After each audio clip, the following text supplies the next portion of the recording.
boa tarde, seja muito bem-vindo, seja muito bem-vinda ao J3Cast, eu sou Cinei Trindade, estamos no mês da mulher, março, segundo episódio da série que a gente gosta de fazer já pelo segundo ano consecutivo, e a minha convidada desta edição é uma profissional muito respeitada e muito admirada também, a médica infectologista Andréa Moreira. Seja muito bem-vinda, doutora Andréa. Agradeço o convite por estar aqui nesse mês tão importante, né, no J3Cast. Vamos deixar fluir um papo bom, né, de muitas informações, acredito, e de muita troca. Sim, muita troca, inclusive sobre esse tema, né, o tema da mulher. Quando eu pensei em te convidar para vir aqui, claro que a gente olha a biografia, o currículo também profissional, né? Temos 4 convidadas este mês de diferentes áreas. Eu queria te perguntar isso. Primeiramente, que a primeira questão aqui em relação ao momento, a data, né? Não só do dia 8 de março, mas todo o mês de março que a gente lembra as atividades ligadas à mulher, ao trabalho. O que significa essa data pessoalmente para você? Essa data é de muita significância para mim, porque para eu falar dela eu preciso falar da minha base, né? E a minha base é uma mãe muito presente, que não está conosco, infelizmente, mas ela deixou o seu legado para minha família. Eu venho de uma família de 3 mulheres, né? Então, 3 irmãs? 3 irmãs. Então, são 3 irmãs. Eu sou mãe de 2 meninas, né? Então, assim, você ser educada com uma base forte, né? E a minha mãe buscar a minha dependência, me ensinar a ser dependente, né? Foi uma coisa maravilhosa que eu propago isso para as minhas filhas, de você ser forte, de você ser resiliente. Então, assim, eu tenho uma base muito forte. Qual o nome da tua mãe? Cláudia Márcia. Dona Cláudia Márcia, que não está entre nós desde quando? Faleceu, vai fazer 3 anos mês que vem. 3 anos. E o nome das suas filhas? Maria Luísa e Amanda. E as suas irmãs? Tudo com A. Adriana e Alessandra. Então vamos falar dessas mulheres inicialmente. Como é que é o papel de uma mãe, né, de 2 meninas? Qual a idade das suas filhas? Uma 20 e a outra 21. 2 jovens, né? Bem próximas, né? E gerações diferentes, né? Você, tua mãe, as suas 2 filhas. O que você lembra de ter vivido, por exemplo, com a tua mãe, que você reproduz com as suas filhas, ou coisas diferentes também, coisas que você não... de repente, a gente é rebelde, né? Sim, às vezes sim. com as mães, apesar de amá-las, mas a gente é rebelde. Como é que você vê essa relação da filha, da Andréa filha e da Andréa mãe? Que diferença, ou se há diferenças? Não, sempre tem algumas diferenças, né? Mas eu digo que os exemplos, graças a Deus, muito positivos, eles permanecem. Então, a minha mãe me deixou o compromisso de fazer o bem. E eu acredito que por conta disso, veio a minha base forte de saúde coletiva, de estar sempre buscando e ajudando ao próximo. E isso é uma coisa que eu tenho certeza que as minhas filhas se espelham em mim, porque todas as 2 estão voltadas para a área de saúde, né? Sem imposições ou sem pressões, mas por eu e meu marido sermos da área de saúde, eu acho que isso impacta o ambiente, né, de vivência da minha família. E elas escolherem isso, né, eu acho que é um caminho que realmente elas têm esse impacto, tiveram esse impacto desde o nascimento. E é muito bom eu buscar isso nelas e me espelhar em uma pessoa maravilhosa que foi minha mãe. Então, essa questão de ser forte, de ser independente, porque hoje em dia a gente sabe que, infelizmente, tem muitas mulheres que dependem muito dos maridos, que têm uma carga tóxica em um relacionamento e, mesmo assim, elas não conseguem se desvencilhar. Então, você educar um filho, uma filha, com esses aspectos, eu acho extremamente importante, principalmente na geração de hoje em dia. Doutora Andréa, qual a sua maior preocupação em relação às suas filhas, que são mulheres? A gente não deveria pensar ou perguntar isso, mas uma sociedade tão machista e tão violenta, inclusive né, dados recentes, notícias que não param de serem destaques nos jornais, nos noticiários, sobre feminicídios, sobre casos de estupro, assédio sexual, enfim.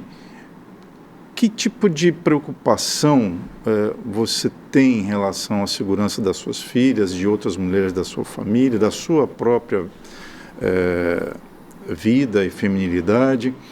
Como é que você observa esse momento em que as mulheres parecem, e acho que os dados demonstram isso, inclusive dados oficiais dos governos, né? O número exacerbante de violência contra a mulher. Como é que você se protege? Como é que você orienta, né, as suas filhas ou as mulheres que você convive? E você também, como é sobreviver a este ambiente neste momento? Nós estamos passando, né, por um momento muito delicado em relação a essa questão, principalmente do feminicídio. E prepará-las para este cenário é mais que uma obrigação. É uma obrigação de pai, uma obrigação de mãe, é uma obrigação de responsável, independente de ser pai ou mãe, né? Então, a gente tem que estar numa constância e não esconder. Eu acho que, assim, elas precisam estar atentas a tudo que está acontecendo, que muitas vezes a gente vê algumas pessoas muito próximas meio que envolve o filho como uma bolha. Isso não dá para acontecer mais, né? Não deveria nunca acontecer, mas é uma coisa que elas precisam entender o que está passando para se protegerem. Então, a gente fazer com que elas abram os olhos, para mim é essencial. Ter cuidado com o Uber, né? Porque é uma coisa que acontece. Ter cuidado na fala com alguma pessoa. E as pessoas que você acha que você conhece podem ser as principais, né, os principais abusadores no momento. Então, nós precisamos que elas tenham um feeling aberto para esse tipo de situação. Não é fácil, né? Muitas vezes lida com situações. Até essa semana, uma menina que foi estuprada por um grupo de jovens e muitas vezes tenta assim, amenizar uma situação de um ou outro por conta de parentesco ou de político. Então, isso é uma coisa inaceitável. E elas precisam entender esse cenário para elas poderem se proteger também. É lógico que o dia a dia é preocupante, mas a gente também tem que ter uma crença em Deus, uma religiosidade, né? Que tudo vai para o bem. A gente tem que buscar o bem, né? Então, isso, o preparo, o ensinamento, faz parte do nosso dia a dia. Não nesse momento, mas é no dia a dia comum, né? Da casa, do café, ou buscar um período com a família. Então, assim, você ser família não quer dizer que você tem que estar todo dia presente, mas você ter qualidade no momento daquela presença. Então, isso é importante. Sim, com certeza. Eu quero também te perguntar em relação... Depois a gente vai entrar na sua área, né, de medicina, mas vamos introduzir com essa questão do feminino e dos assédios, enfim, das inseguranças que as mulheres sofrem. Você tem dificuldades, ou que histórias, por exemplo, você tem para contar em relação ao ingresso, por exemplo, no mercado de trabalho, na faculdade, na cidade, circular pelo Rio de Janeiro, pelas ruas de Campos? Você se sente insegura? Ser mulher é algo que preocupa, que causa um certo tipo de prevenção ou de apreensão num ambiente, por exemplo, né, que talvez os homens estejam em maior destaque, como, por exemplo, a área militar? Você também é da área militar, né? Como lidar com esse universo masculino que muitas das vezes não sabe lidar, não sabe respeitar e também ouvir uma mulher, independentemente de onde ela esteja, seja no trabalho, seja na família, seja na vizinhança? Qual é a sua descrição sobre esses lugares por onde você passa? É um exemplo importante, eu acho, assim, como eu sou da corporação, eu sou bombeira militar, né, há 24 anos, e quando eu entrei na corporação, a visão feminina era uma. e hoje é totalmente diferente. Qual era a visão? Era uma visão de que militares eram homens, né?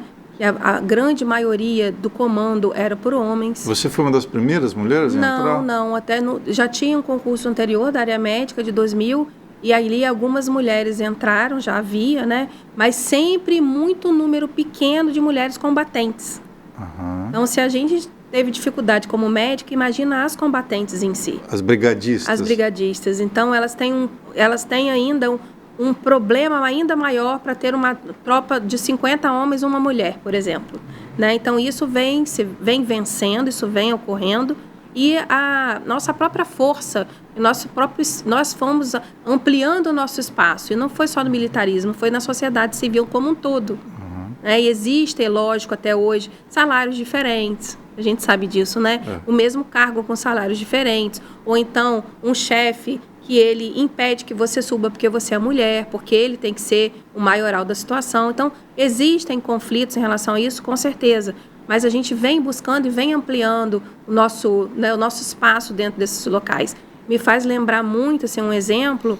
Eu, na época do Covid, quando iniciou, eu estava como diretora da Vigilância em Saúde, né, no governo Rafael Diniz, e foram períodos muito tensos. Eu fiquei 4 anos lá como diretora, e eu peguei, assim, várias epidemias. Eu peguei chikungunya, eu peguei a febre amarela, e eu peguei o início da Covid, né? O início foi o início de uma pandemia, onde a gente não sabia nada praticamente, onde tudo era muito novo, e eu me deparei em um momento, e assim, eu fico muito grata pelo que eu passei, que foi uma baita experiência. Eu vivi o Covid de uma forma muito intensa, principalmente porque carregar, né, o município com ações ou com imediatamente você fazer um hospital só para aquilo, em um período recorde. Então, uma coisa importante, a gente não faz nada sozinho, a gente faz tudo em equipe. Então, você ter equipes, e eu tenho mulheres na minha equipe, e eu acho isso importantíssimo, né? E que muitas vezes me ajudou a me sustentar nesse período, principalmente eu pedia muito a Deus para me manter com uma saúde mental perfeita, porque muitas coisas aconteciam, né? Então, nesse período, teve uma determinada reunião na prefeitura, onde eu me vi refletindo muito, porque, por exemplo, acho que tinha umas 15 pessoas ou 20 pessoas ligadas à questão de segurança na cidade. E só tinha eu de mulher. Aquilo ali me impactou demais. Só tinha eu de mulher. Então, assim, realmente eu não posso ser menor do que ninguém aqui. E eu fui olhando um a um. Eu falei assim, eu não estou aqui à toa, eu estou aqui por um propósito, né? E é de confiança do prefeito na minha pessoa naquele momento, e a população está entregue a mim como diretora de saúde, então eu preciso dar o meu melhor. E aí vem a educação que eu tive, de me manter forte, de me manter guerreira, que eu não podia fraquejar naquele momento, em hipótese alguma, porque estava todo mundo voltado para as minhas decisões técnicas, e muitas das vezes não tinha essa decisão ainda. Então foi um período de muita conversa, de muito estudo, mas um estudo muitas vezes que não existia ainda, né? Então foi um período que eu digo que ganhei alguns cabelos brancos, né?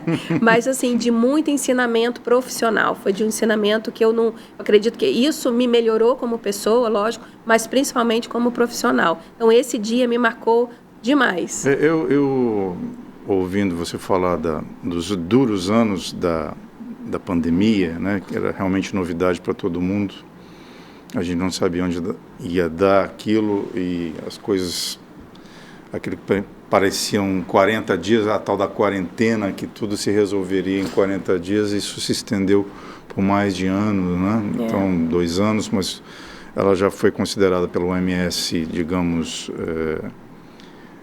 não extinta, né? Mas o termo pandemia foi extinto, né? Uhum. Mas eu me lembro que você ganhou muita visibilidade na mídia, na imprensa, por causa dessa função, desse cargo. Inclusive, acredito eu, a pressão sobre você era tremenda e não dava tempo de ser muito simpática com todo mundo, não, né? Inclusive com a imprensa, a gente ficava muito no seu pé, né? Te cobrava, te pedia muita informação. Você acha que uma mulher, embora outros homens e outras mulheres já ocuparam a mesma função que você, né, na gestão pública municipal, a exigência sobre um homem, sobre uma mulher, é diferente? Você percebeu ou saberia, já que você é uma servidora pública há tantos anos também, mais de 20 anos, há uma pressão diferente sobre as mulheres e sobre os homens quando elas estão em cargos públicos, como o teu, que tinha tanta visibilidade, não é? Você ganhou muita notoriedade, respeito, certamente, mas muita pressão. Você tem esse registro de diferenças de tratamento? Pensativa quanto a essa pergunta, porque como era, não, neste momento meu, eu não sentia isso não, porque a pressão era muito grande no mundo, era muito grande no Brasil, né? Era muito grande, principalmente por causa do governo também que estava, né, estabelecido naquele momento, e era ao contrário, assim, eu recebia muita pressão, mas eu recebia muita força da minha equipe e do governo que eu estava presente. Então, assim, essa pressão, eu conseguia dizimar ela um pouco mais. Então, isso me fazia ficar mais forte, vamos dizer assim, né? E muitas vezes a gente, na pressão, tem pessoas que são assim, na pressão ela consegue submergir mais forte. Eu consigo isso muito bem. Então, acho que é por isso que eu também não adoeci, não aconteceu nada comigo, porque eu precisava ficar bem e muitas mulheres que estavam comigo, elas também tinham pressão assim como eu. Te digo aqui um exemplo, que é uma amiga maravilhosa que foi junto conosco, foi a Patrícia Meirelles, que é a grande pneumologista. Sim.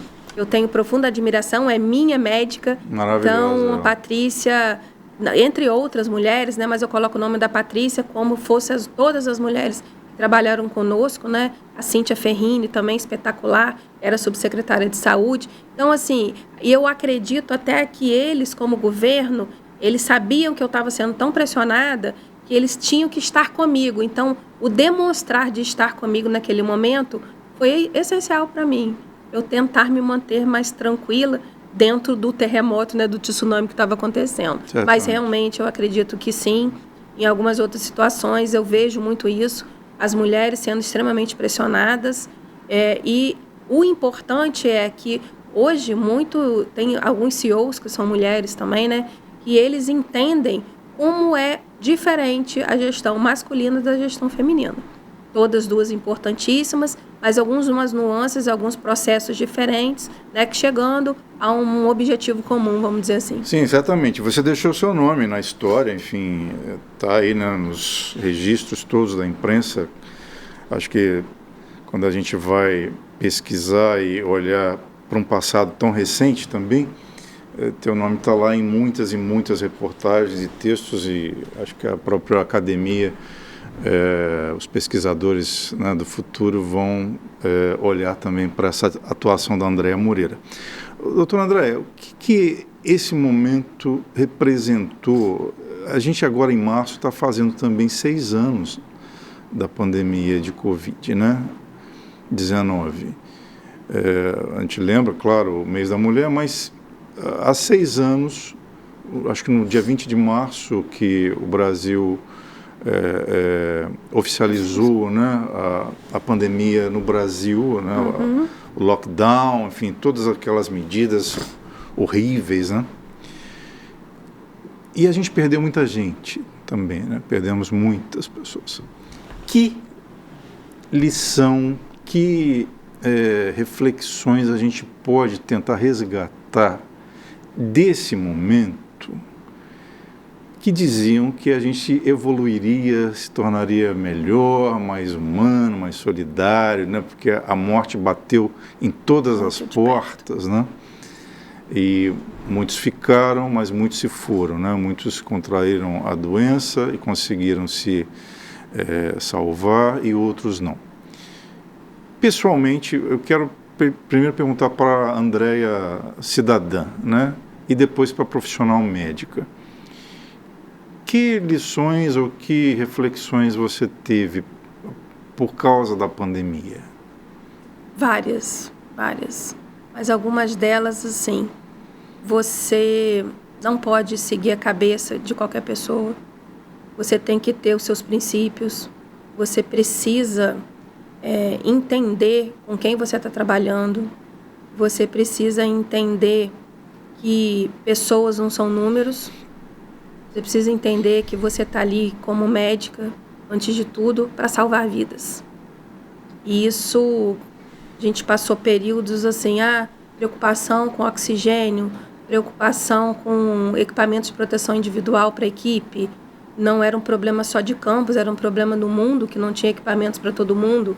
Mas o salvar vidas, os médicos que nós estávamos, né, capacitando, treinando, e eles estavam na linha de frente, eles também precisavam estar bem e preparados e seguros para não adquirir a doença. Senão, eles iam, né, a contrair, poderiam evoluir para óbito, e isso era uma coisa trágica demais. Então, assim, foram várias preocupações, mas o trabalho, você selecionar pessoas que tem que ter uma capacidade tanto intelectual, técnica, mas mental. Eu precisava ter pessoas ali fortes comigo. Eu precisava montar um exército. E esse exército foi montado e os fortes prevaleceram. Então, frente a uma pandemia, nós médicos, eu falo médico, enfermeiro, eu fiz equipes de saúde, fisioterapeutas, todos, né? Psicólogos, nós, né? Psicólogos, assistentes sociais, nós precisamos encarar a doença. Porque não vai ter outra neste momento, mas mais para frente terá outra pandemia. E neste momento, você, área de saúde, você não pode ter medo de encarar. Você tem que partir para cima. Então, infelizmente, eu vi vários médicos recolhidos, com atestado, com dispensas, com medo. O medo faz parte, mas você fez um juramento. A área de saúde fez um juramento e nós fizemos juramento de Hipócrates. Então, não seja hipócrita.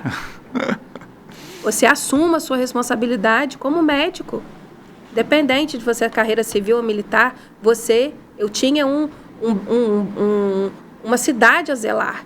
E aí fazer o médico, e aí vem no primeiro impacto a equipe de saúde com medo. Então, a gente tentar trabalhar, e a gente precisou trabalhar isso dentro da equipe, para a equipe inteira começar a entender e a vestir a camisa. Eu preciso estar junto, eu preciso trabalhar. Eu preciso trabalhar pelo bem do outro. Então, assim, momentos muito ruins, momentos de perdas muito grandes, né?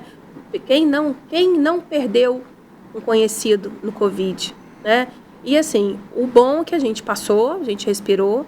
Muito, se você me perguntar, hoje em dia mudaria algumas coisas? Mudaria, com certeza. Por exemplo? Com certeza a relação até do próprio hospital, de alguém ficar acompanhando o paciente.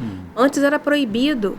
Então, assim, como que a gente tem testemunhos e testemunhos de pacientes que eles enlouqueceram dentro de um quarto de isolamento, eles só tinham uma janela para ver, e quando tinha uma janela para ver, e a intensificação do negativo da imprensa, a imprensa trabalhou de um feedback extremamente negativo nesse momento. Então, era tudo que o paciente não precisava ouvir, e ele estava ouvindo.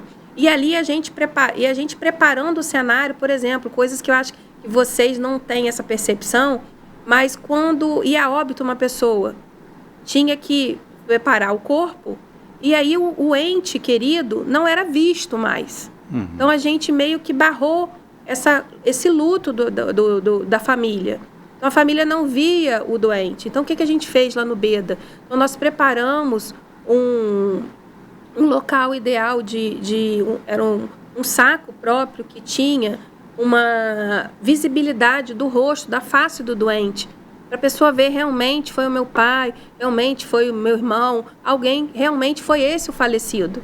Que a grande maioria das pessoas enterrou alguém que não sabia que era realmente aquela pessoa. Que não podia ter contato. Não podia ter contato, né? E não podia ter velório. É uma coisa rápida pelo risco, né, biológico.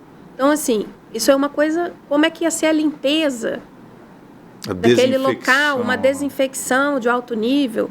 Então, e até na própria funerária, não ia para funerária, para o hospital. Então, coisinhas muito assim, que a gente via no todo. a gente precisava estar no todo, né? Eu precisava estar lá na Benê, que foi o centro, né, de referência do Covid, preocupada com o oxigênio, com quantos respiradores iam chegar, junto com a equipe minha, que era uma equipe muito boa, e a equipe da administração.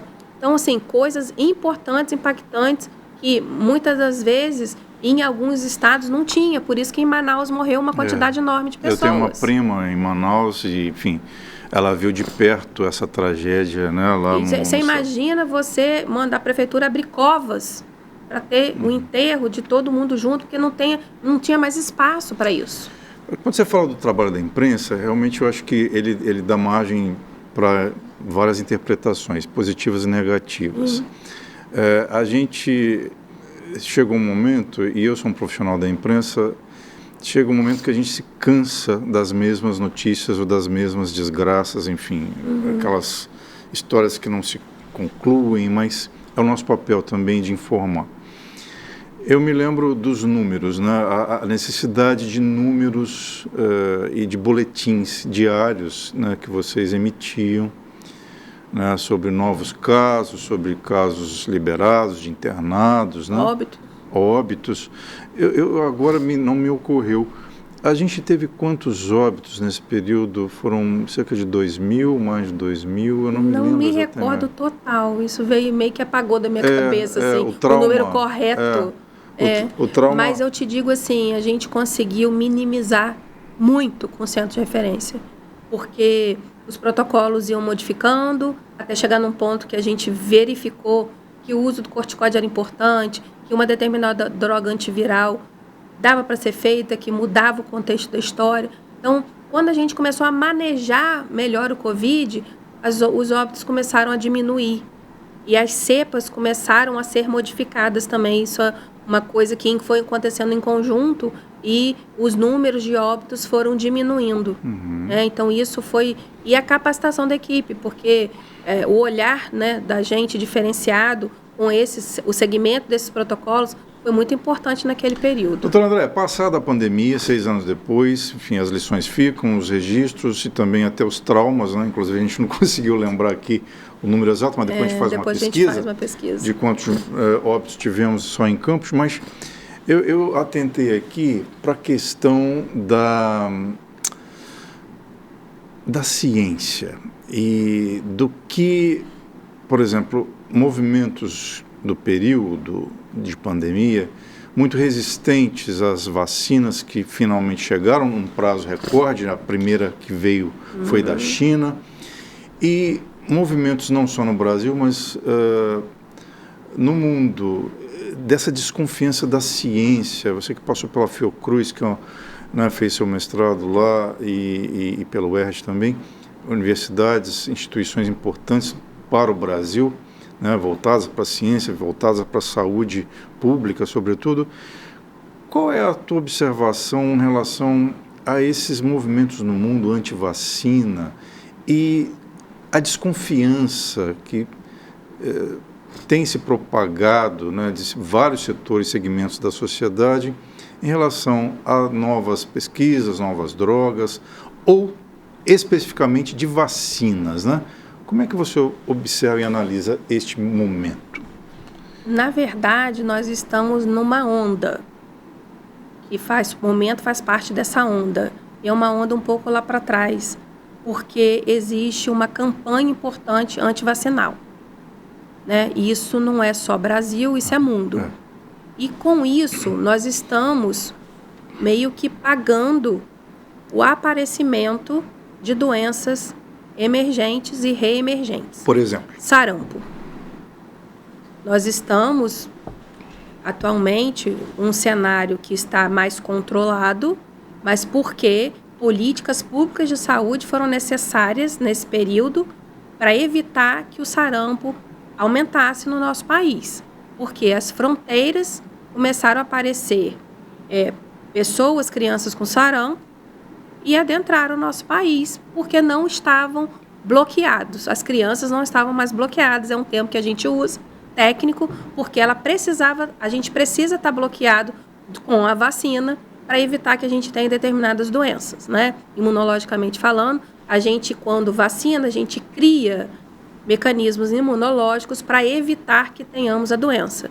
Por exemplo, sarampo, catapora, que é a varicela que a gente chama,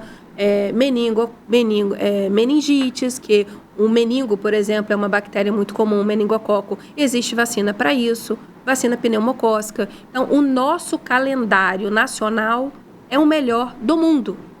Isso eu falo isso com muito orgulho como infectologista. Pois foi exemplo para o mundo durante décadas. Exatamente. Né? Então, nós somos erradicados para pólio, éramos erradicados para sarampo. Então, o cenário modificou. Assim, quando o cenário modifica, você abre, né, preceito de ter doenças que antes a gente não tinha. E a segurança vacinal, ela existe. Então, nós precisamos desmistificar esse ato falho que vem sendo desenvolvido como antivacina. Então, hoje em dia, nós estamos com o governo dando a vacina da dengue para determinada idade. Está sobrando vacina da dengue. E a gente sabe, aqui em Campos, nós temos problema de dengue, temos problemas de arbovirose, temos óbitos em crianças com dengue. Então, por que óbitos em adolescente? O porquê não dar a vacina a esses adolescentes, que está sendo de graça no governo? Se você for tomar, não está de graça para você. Você vai pagar quase R$600, acredito, seja nessa média, 2 doses de vacina. Então, o porquê da gente estar internando atualmente crianças com meningite? Não tem porquê. Então, você como pai, como mãe, é extremamente importante o seu papel ali como protetor. O que você está fazendo com o seu filho de não vaciná-lo? Agora, o ato de não vacinar, claro que os pais são responsáveis, né, devem ser responsabilizados, mas a pergunta é por que muitos pais têm optado ou têm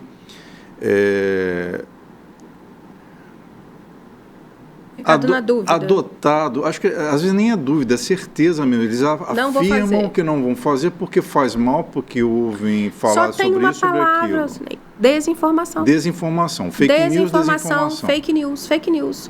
E assim, a propagação da fake news muito me preocupa, porque aconteceu um fato, daqui a pouco o fato viraliza, e para você falar que aquilo não é aquilo, é mais difícil. Por exemplo, o que tem de efeito colateral, o que pode ter, né? Acho que qualquer droga, qualquer remédio que a gente utiliza... Pode causar, né? Somos leigos, você então que é uma médica que conhece muito bem o micro-universo, né, de vírus e bactérias, né? E as bulas de remédio também nos oferecem isso. Eu tenho amigos que falam assim, cara, eu não leio bula porque é melhor eu fico louco. Você tem que confiar em quem passou. Exatamente. Então, mas tem efeitos colaterais. As vacinas, vamos generalizar, que eu não saberia especificar, mas assim como os remédios, drogas, né, de farmácia que a gente... Vacinas também oferecem algum tipo de efeito colateral? Oferecem. Só que aí a gente pensa em saúde coletiva. Eu tenho efeitos muito frustros, uma febre, né? Ou uma dor no corpo, ou no outro dia que você vai tomar, você pode ter uma reação no braço, no local da aplicação. Existem vacinas, por exemplo, febre amarela, que é a vacina de vírus vivo. Você toma uma vez na vida, que isso mudou, né? O calendário, a partir de 2017, você toma uma dose na vida. Que antes era muito propagado para quando fosse viajar para o exterior, que precisava mostrar o cartão, mostrar o cartão internacional, ou você vai a alguma área antes que tinha a febre amarela, mas hoje em dia se tornou calendário, então todo mundo tem que fazer. Só que aí essa vacina, uma dose a cada 500 a 1 milhão de doses, pode causar encefalite. Encefalite. Eu tive encefalite. Eu fui fazer o mestrado, um período foi na Amazônia, eu tinha que tomar vacina, que era área de risco, e eu tive encefalite. Mas eu não tive a febre amarela. Então, existe um remédio, uma dipirona que você toma, uma paracetamol que você toma. Tem paracetamol que, dependendo da pessoa, pode evoluir com hepatite. E a hepatite, lá nos Estados Unidos, a medicamentosa, a primeira droga causadora é o paracetamol. Então, a dipirona pode te dar efeito, pode te dar uma síndrome, que a gente fala síndrome de Steven-Johnson, que é uma farmacodermia, é uma reação à droga. Eu sei quem vai ter? Não. Mas pode ter. Aí, por causa disso, a gente vai não prescrever a dipirona? Em hipótese alguma. Eu posso passar um antibiótico em você, um Bactrim, por exemplo, e você pode ter uma reação. Mas eu não sei quem vai ter a reação. Mas eu, na vacina, eu preciso pensar no coletivo. Então, eu preciso chegar, para você ter ideia, a meta das vacinas, geralmente, são entre 90% a 95% da população daquela idade. Então, eu preciso batalhar como vigilância em saúde para esse alcance, que eu sei que naquele alcance a população está protegida. O que você tem de informação em relação a campus? Campus tem aderido pouco, muito, normal, é preocupante o que tem acontecido em busca de vacinas para várias doenças? Campus mantém-se no cenário nacional como modo de preocupação. Ah, é? Preocupação, porque não conseguimos alcançar a meta. Por exemplo, para que... Sarampo, dengue, influenza. Influenza, até é bom eu lembrar aqui, aproveitar, a campanha nacional da influenza, da gripe, vai ser mês que vem. Então, Abril provavelmente vai começar a lançar no final de março, abril, e eles separam por grupos, e é importante o entendimento que essa vacina é para nos proteger lá no inverno. Uhum. Então, assim, eu vou chegar no julho e vou tomar a vacina. Pode tomar, mas o efeito dela era para você ter tomado em abril, para quando você chegar no inverno, você ter anticorpo suficiente para quando o vírus entrar, entre aspas, ele não fazer o estrago no todo, porque você vai estar protegida, ou você nem vai pegar. Então, assim, não vai eximir a doença, mas vai diminuir muito, por exemplo, o número de internação em idosos. E a gente sabe que tem estudo que o idoso que faz uso dessa vacina diminui a complicação de pneumonia, de sinusite, de otite. Isso faz com que o idoso interne e que o idoso lá dentro do hospital evolua para óbito. Mas sempre tem aquele caso do tio, do avô, da avó. Sempre tem. Eu não vou tomar vacina porque tomei a vacina e fiquei gripado. E é interessante, a gripe é isso. Mas o que acontece? É bom entender isso, é bom entender. No período que é março, abril, maio, tem gente que toma maio e junho. Existe a questão do cenário epidemiológico do momento. Uhum. Então, começam a aparecer viroses. Então, você pode estar com uma virose subclínica, ou a gente fala incubada, e você toma vacina, e imediatamente no outro dia, a vacina me fez mal. Não foi a vacina que fez mal, foi a sua virose que estava lá no período de incubação e você desenvolveu por causa do período. Uhum. Mas assim, na Infecto a gente usa muito esse termo. A gente tem períodos de epidemia, períodos de endemia, período de clusters, a gente tem isso. Uma coisa que a gente, por exemplo, ao aproveitar o gancho, nós campistas, nós temos os chamados clusters de febre maculosa. O que é cluster? São áreas que têm local de contaminação daquela doença. Ah, sim. Então, aqui em Campos, nós temos problemas sérios em alguns territórios. Por exemplo, em Goitacazes, que a gente sabe que tem lá na Baixada grande número de locais infectados de animais soltos que não são tratados com carrapato que está infectado. Então, se nós não abrirmos os olhos da equipe de saúde frente aos sintomas dessa doença, o paciente vai entrar, não vai ser lembrado, porque aparece muito com outras coisas, e ele evolui para óbito. Então, assim, esse entendimento de que períodos acontecem, existe o período pior para febre maculosa, existe o período pior para gripe, existe o período pior para conjuntivite. Então, tá no verão, pode acontecer virose? Pode, mas diminui. Mas no inverno, aglomeração, isso é ruim todo mundo ficar aglomerado, porque você pode pegar várias doenças, né? E aí me vem desde lá, não sei se você vai lembrar da gripe suína. Sim, claro. É que a gente começou a bater muito na questão do isolamento, do como lavar, da insistência em lavagem das mãos, passar álcool gel. Só que isso, gente, não é naquele momento, é sempre. Uhum. Então você precisa ter esse cuidado, você precisa ter o cuidado de ir no hospital, da gente passar álcool gel, de eu examinar um paciente, sair do paciente, ou lá, higienizar as mãos. Você vai chegar da rua, você precisa higienizar suas mãos. Então, do dia a dia, você vai botar a mão no carrinho de supermercado, eu lembro muito isso, eu dou exemplo na aula sobre isso. Você quer mais sujo que um carrinho de supermercado? Quantas mãos colocam ali? Né? Então, assim, ela é pisca. Não é questão de ser pisca, é questão de ser cuidadosa. Então, assim, você está digitando no computador em algum lugar. Será que alguém já digitou ali? Então, lava a mão depois. Só para lembrar, a doutora Andréa Moreira, ela é responsável pelo serviço de prevenção da infecção hospitalar. SC... Serviço de Controle de Infecção Hospitalar. Serviço de Controle de Infecção Hospitalar, né, lá do Hospital Dr. Beda, e também ela tem funções no governo municipal. E nós somos colegas lá no Beda, né? A gente de vez em quando se encontra lá em eventos. E um dos últimos eventos que eu te entrevistei lá, até para divulgar notícias aqui para o J3 e também para o site do Beda, é sobre as campanhas, né, periódicas que se fazem internamente, mas com foco no público externo também, dessa prevenção do controle, né, da infecção hospitalar. Resumidamente, o que é uma infecção hospitalar e por que a gente precisa se precaver? Né? Você falou do carrinho de supermercado, mas também, né, o ambiente hospitalar e pessoas que entram e saem a todo momento. Como lidar com essa questão da infecção hospitalar e essa prevenção de controlá-la? Então, a infecção hospitalar é uma infecção que o paciente adquire, né, o nome já diz, dentro do ambiente hospitalar, após 48, 72 horas de internação. Então, nós temos obrigação de manter um hospital atento a isso, com áreas específicas de desinfecção, processos, melhor falando, de desinfecção, processos de prescrição, processos de segurança do paciente, para esse paciente ser assim, entrar no hospital e falar, eu tenho confiança nesse local e eu sei que a equipe está fazendo o máximo para eu não sair daqui com nenhuma infecção.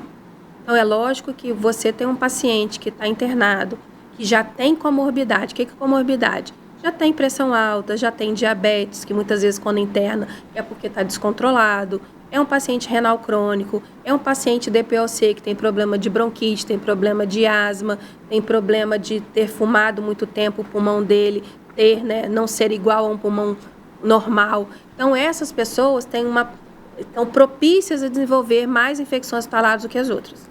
E aí vem o papel imprescindível da lavagem das mãos. Por isso que uma das campanhas que você nos entrevistou foi no dia 5 de maio, já te chamo para ir lá novamente. Sim. 5 de maio é o Dia Mundial da Higienização das Mãos. Então, esse é um dia da gente gritar mesmo para a sociedade entender a importância da higienização das mãos. Porque se eu tenho um grupo coeso de higienização das mãos dentro da minha unidade hospitalar, eu chego a diminuir em até 90% a infecção hospitalar. Então, o médico precisa... 90%? Quase 90%. Então, o médico precisa ter esse entendimento. Eu tenho que ter esse hábito de higienizar as mãos. Se eu estou vindo de fora, eu estou entrando no CTI, eu preciso me preparar para entrar no CTI, para examinar um paciente. Eu estou no ambulatório, eu preciso ter esse olhar. Eu vou fazer uma punção, eu preciso ter esse olhar. Quando eu falo assim, eu tenho uma parceirona, que é a Roberta Lastorina, que é a minha enfermeira responsável pela CCIH, eu falo que é meu braço, minha perna, né? É maravilhosa. Porque nós precisamos... Beijo para ela, beijo para você, beijo para a Roberta. E a gente tem uma sintonia muito importante, a gente está lá juntas há quase 14 anos, então nós falamos pelo olhar, né? E a gente fica muito feliz com o trabalho que a gente vem desenvolvendo dentro da unidade, porque fazer infecção hospitalar é um serviço de formiga. Eu falo que a gente vem caminhando, e hoje em dia, graças a Deus, a gente tem assim, índices maravilhosos para você ter segurança de entrar no nosso hospital. O que é um índice considerado seguro, assim, na média mundial, né? A gente tem, na verdade, tem vários índices, né? E nós somos acreditados, né? ONA 2, indo para ONA 3. Então, nós, antes de ser ONA, a gente já buscava, né? Lógico, pela segurança do paciente, mas sendo acreditado, nós ampliamos os indicadores. E um dos indicadores é de densidade global de infecção, ele precisa estar menor do que 5%. Menos de 5%. Menos de 5%. Isso no mundo, tá? E a gente tem menos que 1%, menos que 1,5%. Então, isso global, maravilhoso, né? maravilhoso. Então, eu tenho segurança em operar um doente lá. Então, os cirurgiões plásticos, muitos cirurgiões plásticos, um número enorme de cirurgia, qualquer cirurgia. Cirurgia plástica, cirurgia ortopédica, cirurgia oftalmológica. Então, nós temos um centro cirúrgico excelente, de qualidade. A enfermeira Valéria Meirelles, extremamente capacitada, que comanda o centro cirúrgico. E nós precisamos dar segurança a você, né, que vá lá entregar a sua vida à equipe. Você imagina você sair de lá com infecção 2, 3 dias depois. Então, nós precisamos assegurar isso da melhor forma possível. Doutor André, a gente fala do BEDA e das unidades hospitalares pelo mundo, mas e no dia a dia, né? As pessoas que estão circulando em vários lugares e às vezes se infectam ou adoecem com frequência, sei lá, garganta, gripe, resfriado e tal. Essas manifestações, elas podem ser minimizadas e evitadas. A gente deve fazer o que para não se infectar, não adoecer com tanta frequência? Assim, com certeza, medidas que têm que ser para a vida. Se você acha que você está, né, ou você começa, tô com dor no corpo, tô com congestão nasal, começa o nariz escorrer um pouquinho, eu tô com febre, eu tô com dor de cabeça, alguma coisa está errada em você. Comecei a espirrar, você pode estar com um quadro viral, que a gente pensa inicialmente. Você usa máscara. Você usa uma máscara cirúrgica que a gente fala, é uma máscara que não é cara, que vende até em farmácia, e tem pessoas que têm uma máscarazinha de pano, que não é o ideal, mas é o que, eu tenho essa, tá limpa, posso usar. Pode. Mas aí a de cirúrgica é mais indicada. E você ter medidas de toalete. Você não vai espirrar sem cobrir seu, né, o cotovelo, nariz, a boca. Então, você não vai falar muito próximo à pessoa. Você tem que ter, né, essas nuances são importantes, porque a grande maioria da transmissibilidade se faz por gotícula. Então, se eu estou 1 metro de distância, 1 metro a mais, a gotícula não vai até você. Mas se eu estou muito próxima, a menos de 1 metro, ela vai adentrar nas suas narinas ou na sua orofaringe. Tá? E existe, assim, não é para espantar, mas existe algumas pessoas que têm na orofaringe bactérias. E essas bactérias podem não fazer mal a você, mas pode fazer mal a alguém.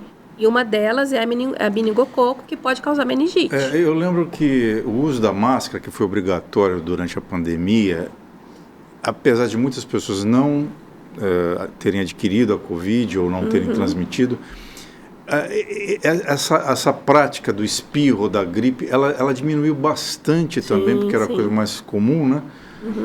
E a gente meio que deixou de lado a máscara. Quando a gente ainda encontra alguém hoje de máscara, já se constrange um pouco, tem um trauma. Que orientação você dá em relação à máscara? Você acabou de falar, mas a gente deve continuar usando máscara? Não precisa usar máscara em massa. Mas quando você está sintomático, você deve usar. Você deve, ou melhor, se você não puder não ir trabalhar, é o ideal. Eu não posso, eu tenho que trabalhar, então usa máscara. Eu tenho que ir para a escola. Não tem que ir para a escola. Então, muitas vezes, as crianças pequenas, a mãe está vendo que o filho está doente, coloca o pequeno para a escola. Isso não deve ser feito. Porque você imagina uma sala com 20 crianças, com 15 crianças. Com certeza o vírus vai passar para algumas crianças ali e aquilo se propaga.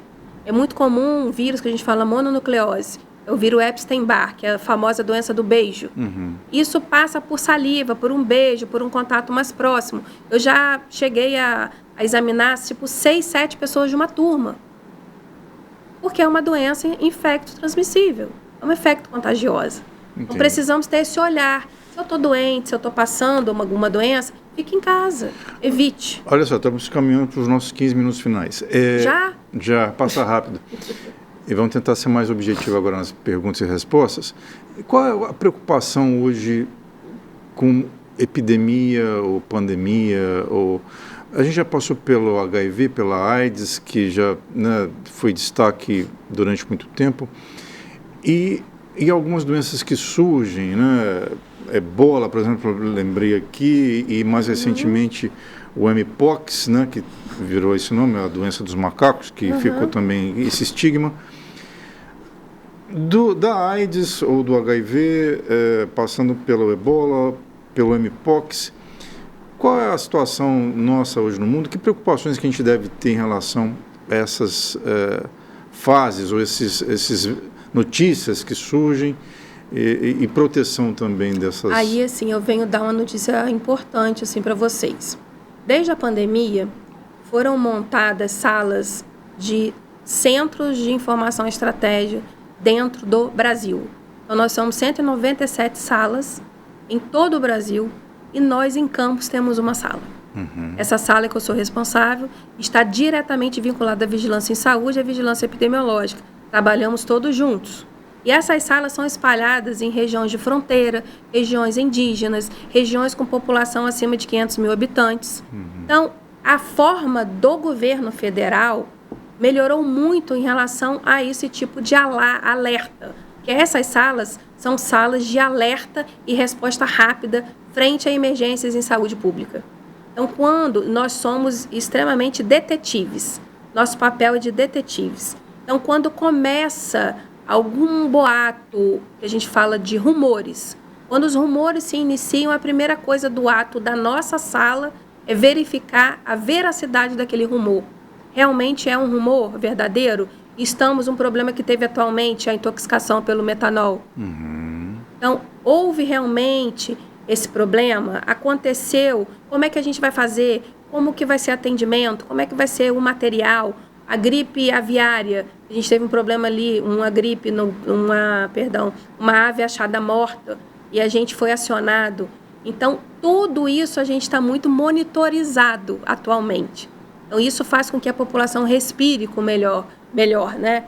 Então, de doenças infecto-contagiosas e de desastres. Então, isso faz com que a vigilância tenha um olhar totalmente diferenciado. Pois é, a gente veio do Carnaval recentemente, as aglomerações, me lembro no Carnaval de 2020, e o boom, né, a pandemia foi decretada, né, logo após o Carnaval, mas a gente chegou a viver o Carnaval, e as doenças contagiosas, não só, acho que a Covid, mas outros vírus também se propagaram. As aglomerações. A gente veio aí também de um carnaval recente e também de notícias que voltaram a circular em relação ao Mpox. E casos foram notificados aqui em Campos, né? O que você pode falar dessa doença? E o que a gente deve se precaver aí? Perdão, aqui em Campos foram poucos casos, mas me marcou muito que foi o segundo óbito do Brasil.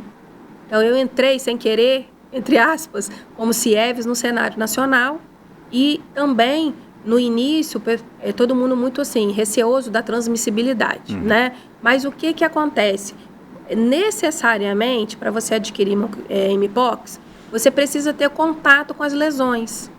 Então, não é qualquer pessoa, você precisa ter contato com a pessoa que está infectada, com lesões e muito menos transmissibilidade por aerosol. Então, assim, a pessoa pode estar dentro dessa aglomeração com lesão e a pessoa que teve contato e muito ligado à transmissão sexual pode vir a desenvolver a doença em até 21 dias. Por isso que nós estamos, eu não lembro quanto tempo está em pós-carnaval, mas eu acho que ainda está completando esse período para a gente respirar mais aliviado. Casos aconteceram, mas não teve alarde. Então, hoje a gente está com 63 casos em São Paulo, 15 casos no Rio de Janeiro. Sem mais alardes, provavelmente que em Campos não teve nenhuma notificação. Então, vão acontecer isso aí. Alguns casos, e dentro desses casos está tudo mais controlado. Mas a nossa preocupação, o que é? Existe o que a gente chama de clado. Clado 1 da doença Mpox e o clado 2. O clado 1 vem da República do Congo, é mais infectante. Então, caso isso esteja no nosso ambiente, no nosso cenário nacional, podem ser que mais casos venham a acontecer. Mas a gente está bem vigilante e, assim, o CIEVES atua como bloqueio. Bloqueou aquela pessoa, fica vigiando, não pode sair, não pode ter contato com ninguém e as instruções são dadas para evitar um pânico maior, né? 5 minutos, doutora Andréia. Em relação à AIDS, né, que já assolou o mundo, enfim... Qual hoje é a relação das novas gerações que não viveram, né, aquela série de mortes lá nos anos 1980 até os 1990? O Brasil é uma referência, e Campos também é uma referência em relação ao tratamento de seus infectados. Como é que a senhora avalia esse tratamento e também o comportamento das pessoas em relação ao HIV e outras ISTs, né, outras infecções sexualmente transmissíveis? Qual é a sua... Eu ia falar justamente isso com você. Que assim, a AIDS em si diminuiu muito o número de infectados, bastante, porque... E os infectados tiveram uma outra visão de vida com os antirretrovirais. Então, hoje em dia, a gente não interna mais HIV, interna um pequeno número, bem pouco expressivo, porque realmente o antiviral faz o papel dele. Tá? Então, você estar com AIDS é igual você estar com alguma outra doença crônica. Você estar diabético, você estar hipertenso, você estar com HIV e controlado. Então, estar na frequência de medicação, de assistência médica é essencial. Mas o que vem acontecendo? Eu acredito que seja geracional, embutido na geracional. As preocupações começaram a não estar muito voltadas para o uso de preservativo e acabaram algumas doenças emergeram. Sífilis. Então, nós estamos atendendo um número exacerbado de pacientes com sífilis. Sério? Que não é para acontecer. Então, a gente está atendendo muito, eu estou atendendo muito mais sífilis secundária, que tem a primária, que tem alguma lesão em órgão genital, geralmente, ela vai cicatrizar, ou vai tomar algum remedinho, aí você toma remédio, por exemplo, uma amoxicilina para uma sinusite e vai atuar no treponema, vai curar. E daqui a alguns meses, você vai ter artralgia, dor na articulação, febre, dor no corpo, que é igual a um monte de coisa. E até surgir as manchas na pele. Aí surgiu a mancha na pele, fica desconfiado, pode ser sífilis, e aí vem o resultado do exame. Então, assim, a troca de parceiros, né, não usar o preservativo, não ter esse cuidado, infelizmente, nós estamos em 2026 e isso ainda vem acontecendo. Mais homens, mais mulheres, o mesmo número de infectados? Quase 50-50. E eu sei porque nós estamos, semana que vem vai ter um seminário, vai ser apresentado para o secretário de Saúde, junto com o Dr. Rodrigo, que é o chefe da vigilância em saúde no momento. Nós vamos mostrar o cenário municipal das doenças infecciosas e, infelizmente, a sífilis em Campos está 50-50. Como é que a senhora observa o interesse pelos cuidados com a saúde? Mulheres se cuidam mais, homens... Qual é o seu olhar em relação... O homem tem mais medo da morte. Ah, é? Vocês são mais medrosos. Em tudo? Não só da morte? Vocês são mais medrosos, né? Vocês dão à luz, vocês geram filhos, por isso vocês são mais corajosas. Vocês são medrosos. Mas existe ainda aquele problema em relação ao toque retal. Então, os homens fogem um pouco do urologista, né? Existe ainda tem essa crença, né? Mas as mulheres realmente têm uma tendência maior em se cuidar, né? Mas o homem já foi mais para trás, agora ele está melhor em relação a isso. Juliana, só me dá o tempo aqui, por favor, que eu estou finalizando. 2 minutos. Minhas 2 últimas perguntas.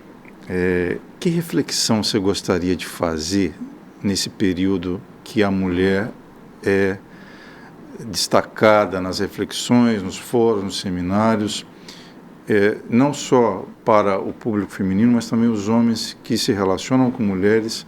O que você gostaria de refletir? Tantas coisas, né? Vamos lá. Mas uma das mais importantes é você, mulher, não desista nunca. Porque o caminho é difícil, né? Muitas pedras, muitas vezes temos que passar por elas, mas o não desistir faz parte de ser mulher. Então, seja forte, seja resiliente, seja capacitada e seja independente, porque é a bandeira que a gente levanta, né, para a vida. Então, não desista nunca. Ser independente e não desistir. Só uma curiosidade, bem rapidamente, a minha penúltima pergunta, então. O que te levou para a medicina? Você sempre quis ser médica? Eu sempre quis ser médica. Na minha família não tem nenhum médico. Eu fui a primeira e foi depois que meu avô ele passou mal, ele teve um AVC, teve um derrame, né, na minha frente. Então eu falei, eu vou estudar, eu vou tentar. Na época eu achei que eu fosse fazer neuro, nada a ver, né? Mas eu vou evitar que pessoas, né, sofram como eu sofri vendo meu avô daquela maneira. Entendi. Agora, minha última pergunta. O que você gosta de ouvir musicalmente? Cantor, cantora, o que você gosta? costuma escutar, ouvir? Eu sou um pouco eclética em relação à música, né? Mas eu sou católica, renovada, renovação carismática católica, e tem uma música muito significativa, que é a Minha Essência. Minha Essência, de quem é, sabe? Essa música, eu esqueci a pessoa que canta, mas é uma música muito forte, espiritualizada, né? E faz a diferença na vida da gente. Termos religiosidade. Não é ter religião, é ter espiritualidade, melhor falando. Tiago Brado, Juliana está me falando. Tiago, né? Eu ia falar Tiago mesmo. Tiago Brado, então. Minha Essência, do Tiago Brado, vai fazer a trilha da doutora Andréa Moreira. Quero te agradecer muito, desejar um excelente mês, né? Uma celebração tua e também todas as mulheres que te acompanham, né? E toda a família, a sociedade brasileira, que devemos, acho que, muito à doutora Andréa Moreira, pelo seu histórico profissional aqui em Campos, na região, no Brasil, e te convidar para voltar. A gente se encontra, então, numa outra oportunidade, ok? Te agradeço, né? Agradeço a equipe, porque foi um papo descontraído, como você falou que seria, mas... E com informação. E com informação, com certeza, de orientação, mas muito prazeroso estar aqui com vocês também. Muito grato. Pessoal, a gente fica por aqui, compartilha essa entrevista, até a próxima, tchau.